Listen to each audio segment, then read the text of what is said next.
বঙ্গ বিজেপির প্রাক্তন সভাপতি এবং তিনি প্রাক্তন এমপি এবং প্রাক্তন বিধায়কও। সত্যি কি প্রাক্তন? আমরা দর্শকরা বুঝতেই পারছেন কার কথা বলছি, দিলীপ ঘোষ। হ্যাঁ, দিলীপ ঘোষ কি সত্যি প্রাক্তন? কারণ তার নামের সাথে এখন জুড়ে গেছে প্রাক্তন। তিনি প্রাক্তন এমপি, প্রাক্তন সভাপতি, কিন্তু মানুষের মন থেকে কি প্রাক্তন হতে পেরেছে দিলীপ ঘোষ? বাংলা নিউজ গ্রাফে আমাদের সঙ্গে দিলীপ ঘোষ। দিলীপ দা, নমস্কার আপনাকে। নমস্কার, শারদীয়ার শুভেচ্ছা। শারদীয়ার শুভেচ্ছা আপনাকেও। বিষয়টা হচ্ছে প্রাক্তন তো আপনি হয়েছেন, কিন্তু সত্যি কি মানুষের মন থেকে প্রাক্তন? কারণ দিলীপ ঘোষকে যেভাবে রাজনীতির ময়দানে 19-এ দেখা গেছে, আপনার হাত ধরে যেভাবে 77টা এসছে, বঙ্গ বিজেপি একটা জায়গা করে নিয়েছিল এবং প্রথম বঙ্গ বিজেপি এই পশ্চিমবাংলাতে বিরোধী দল হিসাবে প্রতিষ্ঠিত হয়েছে আপনার হাত ধরে। তারপরে আস্তে আস্তে আস্তে আস্তে দেখা গেছে আপনি কোথাও রাজনীতির ময়দানে কাজ করতে করতে এখন কোথাও একটা প্রাক্তন হয়ে গেছেন। সত্যি কি মানুষের মন থেকে প্রাক্তন? মানুষ তো মানুষই থাকে, সে প্রাক্তন নতুন কি হবে? আমি আছি। দিলীপ ঘোষ বললো আমাকে জানে, পদের জন্য প্রাক্তন বললো, একটা বিশেষ পদে আমি ছিলাম, এখন নাই, তাই পরিচয় দেওয়ার জন্য বলতে হয় এটা। তাই আমি গত কয়েক বছরের মধ্যে অনেক কিছু দায়িত্ব পেয়েছি, পালন করেছি। তো পরিচয় করতে গেলে প্রাক্তন প্রাক্তন প্রাক্তন অনেকগুলো প্রাক্তন বলতে হয়। তো সেটা যে যার মতো করে বলেন, আমি তো আমার মতোই আছি। কিন্তু দিলীপ ঘোষকে কি 2026-এর নির্বাচনে সেই আগের মতন আগের ফর্মে দেখা যাবে? সময় সুযোগ অনেক কিছু করতে হয়। তখন পার্টি নতুন ছিল, পার্টি হয়তো আমাকে দায়িত্ব দিয়ে দিয়েছিল হঠাৎ, কি হবে না হবে কোনো আশা না করে। তারপরে যা হয়েছে সেটা একটা ইতিহাস। এখন পার্টি এক জায়গায় চলে এসেছে, প্রতিষ্ঠিত হয়ে গেছে, পার্টির প্রতি লোকের আশা আকাঙ্ক্ষা বেড়েছে, প্রচুর নেতৃত্ব তৈরি হয়েছে। এখন পার্টিতে সামনে যারা আছেন তাদেরকে নিয়েই পার্টি চলছে। আমরা পার্টির সঙ্গে আমার মতো লক্ষ লক্ষ কর্মী আছে, আমাদের যখন যে কাজ দেওয়া হয়েছে করেছি, আগামী দিনেও তাই হবে। ইলেকশন একটা বিশেষ পরিস্থিতি, পার্টির পরীক্ষাও হয় সেখানে, পার্টির যে করার কিছু দেখাবার সুযোগও থাকে, তখন সবাইকে কাজে লাগাতে হয়। আমাকে যে পার্টি এরকম কোনো দায়িত্ব দেবে, কাজে লাগাবে, আমি তার জন্য প্রস্তুত আছি।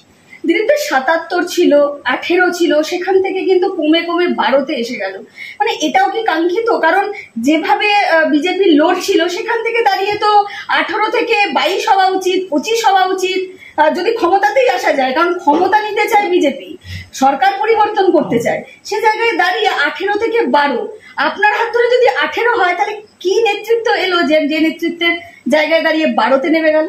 রাজনীতির যে যাত্রা থাকে, যেগুলো পার্টির জীবনে উত্থান পতন চলতেই থাকে, ব্যক্তি জীবনে যেমন হয় পার্টির জীবনে চলতে থাকে। সর্বভারতীয় ক্ষেত্রে আমরা 3বার সরকার তৈরি করলাম পর, আগে মাননীয় অটলজিও করেছেন। তো সেখানেও পার্টি এই যে প্রায় 70 বছরের হয়ে গেছে, 75 বছর হয়ে গেছে 51 থেকে। তো তাতেও পার্টির জীবনে উত্থান পতন হয়েছে। আজকে প্রার্থী সর্বোচ্চ স্তরে পৌঁছে ওখানে ক্ষমতায় আছে। পশ্চিমবাংলায় আমরা সবে জেতা শুরু করেছিলাম 1-2 বার, অভিজ্ঞতা কম, লোক কম। তো তখন একটা পরিস্থিতি তৈরি হয়েছিল, রেজাল্ট এসেছে। তারপরে অন্যভাবে কিছু নির্বাচনে আমরা হয়তো ভালো রেজাল্ট করতে পারিনি, কিন্তু পার্টির বিস্তার হয়েছে, পার্টি সমাজের বিশ্বাস অর্জন করেছে, আর সেই ফেজটা আমরা কাটাচ্ছি। আগামী দিন আসছে, লড়াই হবে, লড়াইয়ের পরে যা রেজাল্ট হবে সেটা লোক দেখবে। নেতাকে, বিজেপির নেতাকে, এটা কিন্তু খুব বড় একটা প্রশ্ন। কারণ বাংলার মানুষ জানতে চায় যে কার মুখ থেকে, কাকে প্রজেক্ট করে তারা পরিবর্তনটা করবে, নেতাকে। এবং সব থেকে বড় কথা, বিজেপির অন্দরেও যেভাবে বিভিন্ন দ্বন্দ্ব উঠে আসে, বিভিন্ন অন্তর্কলহ সামনে এসছে, সেখানে দাঁড়িয়ে এবং যারা তৃণমূল থেকে আসা বিজেপি, এখন বিজেপির প্রথম সারির নেতা হয়ে যারা নেতৃত্ব দিচ্ছে, তারা যদি আপনি সেইভাবে দেখেন, তারা কিন্তু ম্যাক্সিমামটাই তৃণমূল থেকে আসা বিজেপি। এখানেও মানুষ কিন্তু কনফিউজড হয়ে যাচ্ছে যে আরএসএস বিজেপি কারা আর তৃণমূলী বিজেপি কারা। এই যে একটা মানুষের মধ্যে যে একটা বিভাজন, মানুষও ঘাবড়ে যাচ্ছে, ব্যাপারটা কনফিউজড হয়ে যাচ্ছে। এই বিষয়গুলোকে নিয়ে কি বলবেন? দেখুন, নেতাকে সামাজিক জীবনে, রাজনৈতিক জীবনে কাজ করতে করতে অনেক মানুষের পরিচিতি হয়ে যায়, ঝান্ডা পাল্টে যায় অনেক সময়, লোকটাকে লোকে চিনে যায়। কালকে অমুক জায়গায় ছিল, আজকে বিজেপি ঢুকে তিনি বিজেপি নেতৃত্ব বলে দেন। আপনারাও বলেন বিজেপি নেতা অমুক, একদিন আগে তিনি অন্য পার্টির নেতা ছিলেন। রাজনীতির নতুন কিছু না। আর বহু ব্যক্তি আছেন যারা এইভাবে ঘুরতে ঘুরতে নেতৃত্ব প্রতিষ্ঠিত হয়েছেন, তারা পার্টি পাল্টালেও নেতা হিসেবে থেকে যান লোকের চোখে। এটা রাজনীতির একটা পরম্পরা, সিস্টেম, সেই হিসাবে চলছে। কে কোন পার্টিতে কালকে আছে, আগামীকাল কোথায় থাকবে কেউ বলতে পারে না। আর ভারতীয় জনতা পার্টি 2000, আপনারা যে বলছেন রেজাল্টের কথা, 19-এ দেখেছেন, 21-এ দেখেছেন, পার্টি এগিয়েছে, বিরোধী পার্টি হয়ে। তখন নেতা কে ছিল? আমি তো নেতা ছিলাম না, আমাকে আপনারাও চিনতেন না। রেজাল্ট হওয়ার পরে, আমি এমএলএ হওয়ার পরে কিছু লোক চিনল, তাও বলছে আরে জিতে গেছে ঠিক আছে, কিন্তু পার্টি যখন প্রতিষ্ঠিত হয়ে গেলো, আমি কেন আমার মতো অনেকেই নেতা বা পরিচিতি বেড়েছে, তো সেই পার্টিকে প্রতিষ্ঠিত করতে গিয়ে বহু মানুষের জীবনদান, বহু লোকের স্যাক্রিফাইস হয়েছে, আর সেভাবে পার্টি তৈরি হয়েছে। আর মানুষও কিছু আছেন যারা অন্য পার্টি থেকে এসেছেন বা অন্য পার্টিতে গেছেন, তারাও বিভিন্ন পার্টি করতে করতে পরিচিতি বাড়িয়েছেন। ভারতীয় জনতা পার্টি কোনো ব্যক্তিকে কেন্দ্র করে বেড়ে ওঠে না, বিচারধারা আদর্শকে কেন্দ্র করে বেড়ে ওঠে, তারা ভারতীয় তাই হয়েছে। আর নেতা আছে, কাউকে পাল্টে যাবে, চলে যাবে বিভিন্ন কারণে, কিন্তু পার্টির আদর্শ থাকবে, সেটা দেখে মানুষ তাকে ফলো করে। কিন্তু আমরা তো অনেক সময় দেখেছি, যেমন আমরা উদাহরণ দিয়ে বলি কোট আনকোট অর্জুন সিং, আমরা দেখেছি তিনি দল বদল করলেন, তিনি এলেন, তিনি হেরেও গেলেন, টিকিটও পেয়েছিলেন বিজেপির থেকে প্রতীক থেকে পেলেন, তিনি হারলেন, যেই মুহূর্তে হারলেন তিনি চলে গেলেন তৃণমূলে, আবারও তৃণমূল থেকে যখন তিনি সেই জায়গাটা পেলেন না, আবার কিন্তু এখন তিনি বিজেপিতে। এই যে বিষয়গুলো, আপনি কি মনে করেন যে এই ধরনের নেতা যারা বা এই ধরনের যারা কাজ করে, মানুষ তাদের সত্যি বিশ্বাস করে বা তাদেরকে প্রজেক্ট করে, তারাই মুখ হয়ে কি জিততে পারবে? মানুষ তাদেরকে দিয়ে পরিবর্তন করবে?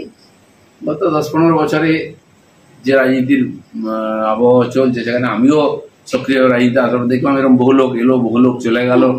একটা পার্টি থেকে আরেকটা পার্টি গিয়ে হয়তো বেঁচে থাকা যায়, কিন্তু মানুষের বিশ্বাসকে ধরা রাখা মুশকিল। একদম। আমাদের পার্টি পরিস্থিতির কারণে অনেক কিছু ডিসিশন নিয়েছ, সেটা ঠিক কি ভুল কিছু প্রমাণ হয়ে গেছে, কিন্তু কিছু আগামী দিনে প্রমাণিত হবে। পার্টিকে ভাবতে হবে এটা করা উচিত কিনা। পাবলিকও ভোট তো দেয়, দিয়ে দেয়।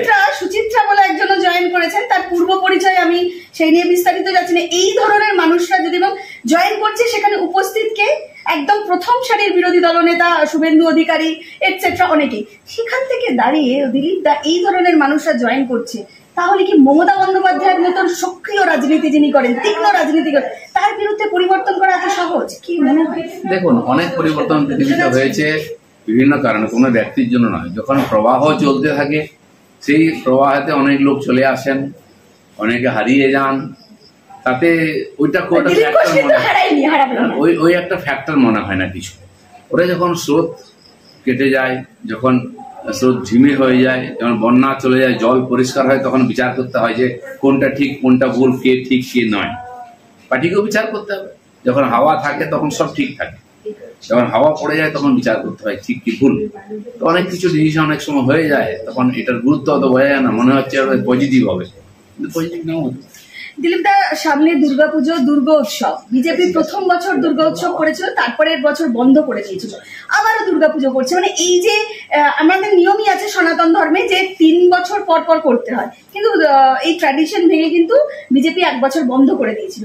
3 বছর হয়ে গেছে। হ্যাঁ, এই যে বারবার বন্ধ করছে, বারবার হচ্ছে, এই বিষয়টাকে কিভাবে ব্যাখ্যা করবেন? দেখুন, আমি সভাপতি ছিলাম সেই সময়, আমি বেসিক্যালি বলেছিলাম পার্টির কাজ নয় পুজো করা। সমাজের লোকেরা পুজো করে, আমরা পার্টি হিসাবে নয়, ব্যক্তি হিসাবে, ভক্ত হিসাবে সেখানে যুক্ত হই। তো সেটাই হওয়া উচিত। আমিও গেছি পুজোতে, পার্টির লোকেরাই করেছেন। এবারেও পার্টি করছে না পুজো, আমার কাছে নিমন্ত্রণ করতে এসেছিলেন তারা। ভারতীয় সংস্কৃতি, পশ্চিমবঙ্গ সংস্কৃত পরিষদের নামে আমাদের কিছু কার্যকর্তা একত্রিত হয়ে বলছে আগেও তো পুজো হয়েছে, আমরা একসঙ্গে একটু কাটাবো, সময়টা ভালো হবে, কিছু অনুষ্ঠান হবে, তারা করছেন, আমাকে আমন্ত্রণ করেছেন, আমিও যাবো একবার। তো সেই হিসাবে হচ্ছে। তো যদি কোনো কালচারাল উইং বা কেউ করে, এই ধরনের বহু প্রোগ্রাম হয়, অন্যান্য পার্টিও তাদের লোকেরাও করেন, তারা পয়সাও দেন বা পার্টির নাম করে অনেক কাছে পয়সাও তোলেন। এই জন্য আনন্দ উৎসব হিসাবে কেউ দুর্গাপূজা করে আপত্তির কিছু নেই, এটা করছেন। তো সেই সময় যখন হয়েছিল 3 বছর পার্টি শুরু করেছিল, যে কমসে কম 3 বছর করা হয়েছিল, তারপরে বন্ধ হয়েছিল, আবার শুরু হয়েছে। সাংগঠনিকভাবে বিজেপির যা অবস্থা, আপনি নিজে হাতে করে সংগঠন তৈরি করেছিলেন, 19-এ একদম মাঠে নেমে কাজ করেছিলেন। এখন যা পরিস্থিতি, এখনো কিন্তু সেভাবে কমিটি তৈরি হয়নি, রাজ্য কমিটি তৈরি হয়নি, যেখানে দাঁড়িয়ে তৃণমূল কংগ্রেস কিন্তু রীতিমতন তারা সাংগঠনিকভাবে এগোচ্ছে, কোন জায়গায় কমজোরি আছে সেই নিয়ে তারা প্ল্যান সাজিয়ে ফেলেছে, সেখানে এখনো কমিটি তৈরি হয়নি। বিজেপি সংগঠন করে যেতেও নি, সংগঠন হলো কিছু নাই, আদর্শ নাই, তো সংগঠন বিজেপির সংগঠন এত মারামারি হচ্ছে না। কিছু লোক আছে এটা প্ল্যাটফর্ম করে খাওয়ার জন্য, যেমন কংগ্রেস ছিল আগে, পার্টি বলে কিছু ছিল না, স্বাধীনতা আন্দোলনের সময় চলে এসেছিল একটা প্ল্যাটফর্ম, আবার আলাদা পার্টিও হয়ে গেল সেখান থেকে বেরিয়ে গিয়ে। টিএমসিও তাই আছে, চলমান একটা প্ল্যাটফর্ম সে করছে, ঠিক আছে। কিন্তু ভারতীয় জনতা পার্টির সিস্টেম আছে, সংবিধান অনুযায়ী, সংবিধান আছে বলে কি তার জন্য সমস্যা আছে, আমরা যা ইচ্ছা করতে পারি না।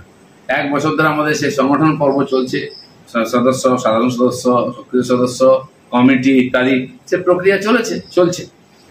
আর একটা সর্বভারতীয় পার্টি, এক জায়গায় একরকম করতে পারি না আমরা। আমাদের সংবিধান যে সব জায়গায় কাজ হয়, বিভিন্ন বৈচিত্র্যের মাধ্যমে এগোচ্ছে। তো সেখানে বিজেপির যারা কার্যকর্তা, কর্মী, লোক, সাপোর্টার, তারা সবাই আছেন যারা আমাদেরকে বিরোধী দলে বসিয়েছেন।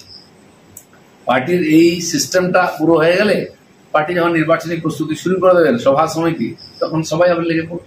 26-এ কি হবে আপনার অভিজ্ঞতা? কারণ আপনি নিজে হাতে 77 করেছেন, 18 করেছেন, তারপরে তো রেজাল্ট আমি আর বলছি না। 26-এ কি হবে সেটা কি করে আমি বলবো? কেউ বলতে পারে না।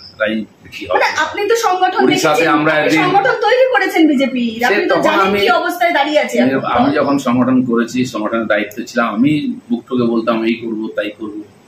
আমরা 18টা এমপি জিততে পারি, কেউ কল্পনা করেনি। তখন বড় বড় সাংবাদিক ইলেকশনের পরে গণনায় আমার সঙ্গে কথাবার্তা হচ্ছিল, আমি তাদেরকে চ্যালেঞ্জ করেছিলাম। সর্বোচ্চ সংখ্যা দেখিয়েছিল একটি চ্যানেল যে 16টা জিততে পারে, হ্যাঁ, যে 39% ভোট পেতে পারে। আমি বলেছিলাম 1% হলেও ভোট বেশি হবে, একটা হলেও সিট বেশি হবে। সেটা হয়েছিল। এখন আমি দায়িত্বে নেই, আমি সক্রিয়ভাবে সাংগঠনিক কাজেও নাই, আমার পক্ষে বলা সম্ভব নয়। কিন্তু পশ্চিমবাংলার মানুষ যারা এটা করতে পারেন, তারা আজকে পরিবর্তন চাইছে। 21 সালেও সাধারণ মানুষ আরো পরিবর্তন চাইছে। স্যার, হলে কি পরিবর্তন হবে? এসআইআর যদি পশ্চিমবাংলায় হয় তাহলে পরিবর্তন হওয়ার চান্স আছে? এসআইআর হবে, কবে হবে, কি হবে? এসআইআর হলে একটা সম্ভাবনা আছে। 1 কোটি ভোট যদি মমতা ব্যানার্জি কম হয়ে যায়, তাহলে তো স্বাভাবিক বিজেপি জিতবে, কারণ তার চেয়ে কম ভোটে ওরা লিড আছে। একদম শেষ যাব, যদি আপনি নির্বাচনে এবারে প্রার্থী হন বা আপনাকে যদি সেই সুযোগ দেওয়া হয়, আপনি কি লড়বেন? মানে আপনার কেন্দ্র থেকে? আপনার কেন্দ্র থেকে আপনাকে সরিয়ে দেওয়া হয়েছিল, এর আগে 3 বার আমাকে পার্টি লড়তে বলেছে, 2 বার আমাকে চয়েস করতে বলেছিল কেন্দ্র, এমএলএ হিসেবে, এমপি হিসেবে আমি করেছি, জিতেছি। দ্বিতীয়বার আমাকে বলা হলো ওখানেই লড়তে হবে। আমি পার্টিকে না বলছি আমি ইলেকশন লড়বো, কারণ আমার ইলেকশন লড়ার মানসিকতা নেই বা আমি সেই কাজে আসিনি। কিন্তু বলা হয়েছিল ওটাই করতে হবে, পার্টির সিদ্ধান্ত মেনেছিলাম। এবারে যদি পার্টি আমাকে বলে, জিজ্ঞেস করে, চয়েস করে, আমি সংগঠন বলবো আমার। আর বাকি পার্টি যেটা কেন্দ্র থেকে, যে কেন্দ্র থেকে আপনি জিতেছিলেন, ওখানেই দাঁড়াতে ইচ্ছুক কি, নাকি আপনাকে যদি আবার জায়গা পরিবর্তন করে দেয়? বলেছি আমাকে যদি বলা হয় বিধানসভা লড়ো, তো আমি যেখানে জিতেছিলাম সেখানে কাজ করেছি, মানুষের প্রত্যাশা আছে, আমারও প্রত্যাশা আছে, তো আমি সেখানে লড়ার কথা বলবো। পার্টি লড়তে হবে না, তুমি প্রচার করো। গতবার তাই করেছি বিধানসভার সময়, আমি প্রচার করবো পার্টি যে কাজ সেটা করবো। তাহলে কি যদি আপনি পুরনো কেন্দ্রে দাঁড়ান, তাহলে কি শুভেন্দু অধিকারীর সাথে লড়াইটা হবে? আমার পার্টির নেতা, তার সঙ্গে কিন্তু লড়াই হবে, একসঙ্গে লড়াই করবো। অসংখ্য ধন্যবাদ দিলীপ দা, অসংখ্য ধন্যবাদ দর্শক বন্ধুদের যারা এতক্ষণ শুনছিলেন। নমস্কার। ধন্যবাদ।